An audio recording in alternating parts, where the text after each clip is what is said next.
Bonjour à tous, aujourd'hui un focus sur Toulouse, la capitale de l'aéronautique, une ville étudiante dynamique, mais aussi l'une des villes les plus fracturées socialement de France.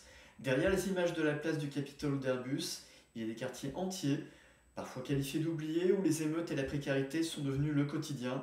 Voici le vrai visage de Toulouse, en chiffres et en réalité. Ville jeune, elle compte 783 000 habitants, dont 125 000 ont moins de 15 ans, ce qui représente plus de 16% de la population. Mais cette jeunesse est très concentrée, notamment dans les quartiers prioritaires, où on compte 63 488 habitants, dont 14 600 enfants de moins de 15 ans. En clair, un jeune Toulousain sur 8 vit dans un QPV et la moitié d'entre eux se trouvent dans le Grand Mirail.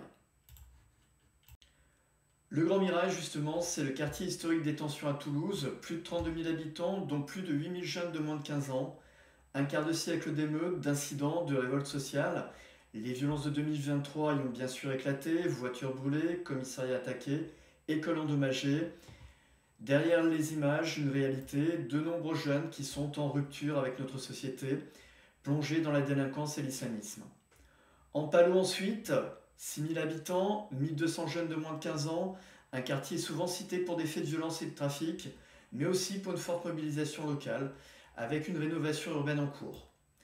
Les Isards-la-Vache, 3 500 habitants, 700 jeunes de moins de 15 ans, un secteur connu pour ses tensions récurrentes, notamment lors des émeutes de 2023. Il symbolise la fracture entre le nord populaire et le reste de la ville. Les quartiers sont concernés, c'est Pierre-Beauregard, 1500 habitants, 450 jeunes, l'un des plus jeunes secteurs de Toulouse. Baradel, 1800 habitants, 500 jeunes, plus de 28% de moins de 15 ans. Mais bien sûr, Soupetard, Saint-Exupéry, Angenca, Vivier-Masson, tous dépassent 20 à 30% de jeunes de moins de 15 ans. Ce sont donc des quartiers vivants, mais marqués par le chômage et bien sûr le trafic. Toulouse est donc une ville de contraste. D'un côté, la ville rose, ses start-up, ses campus, mais aussi des territoires fragiles où les jeunes dépassent souvent les 30% et où les perspectives d'avenir sont donc plutôt limitées. Près de 15 000 enfants grandissent dans ces quartiers prioritaires. Ce sont leurs visages que l'on voit en dehors des cartes postales, essentiellement sur les émeutes. A très bientôt pour une nouvelle vidéo. Likez, abonnez-vous.